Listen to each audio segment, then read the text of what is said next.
We'll quickly report on the Middle East war, breaking conventions. The deputy commander of the Basij died in an Israeli airstrike. Lloyd's List reported that Iran let a Greek-owned bulk carrier pass through the Strait of Hormuz with its identification system active, the first time since March 2nd. The Financial Times also reported that Iran is allowing a limited number of cargo ships to pass, even as attacks by the US and Israel continue.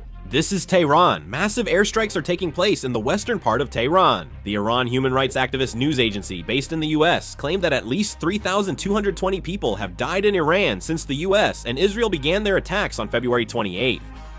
This is Israel. Iranian cluster bombs are falling on Israel. This is Israel. There has been an attack by Iranian forces in Israel. Consequently, there's much debris on the ground. Hezbollah carried out 55 attacks against Israeli forces in Lebanon or northern Israel across the border in a single day, according to an announcement. This is Beirut, Lebanon. The Israeli military launched airstrikes on the Beirut area in Lebanon. Iranian missiles being intercepted were heard in Kuwait, but it's unconfirmed if the interception succeeded. An explosion in Kuwait was visible from Iraq, and a US military base in Kuwait is burning after an Iranian airstrike. This is footage of Polish troops withdrawing from Iraq. NATO announced that it is adjusting its mission in Iraq, and troops are steadily withdrawing. There was a drone attack by pro-Iranian militias in Iraq, and CRAM is active in the Baghdad area. The Iranian Revolutionary Guard warned that if Abu Musa and Greater Tunb Islands near Hormuz are attacked, Ras Al Khaimah in the UAE will become a target. US Central Command released footage of an Iranian air defense system, the Majeure launcher, mounted on a truck being destroyed. The system allegedly attacked a US F-35 fighter jet. Thousands attended the funeral of Brigadier General Ali Mohammed Naini, an Iranian Revolutionary Guard commander killed in US and Israeli airstrikes, according to the Iranian student news agency. Iranian Foreign Minister Abbas Araghchi told Japan's Kyodo News that despite restrictions in the Strait of Hormuz after US and Israeli attacks, Iran is ready to ensure Japanese ships can pass smoothly.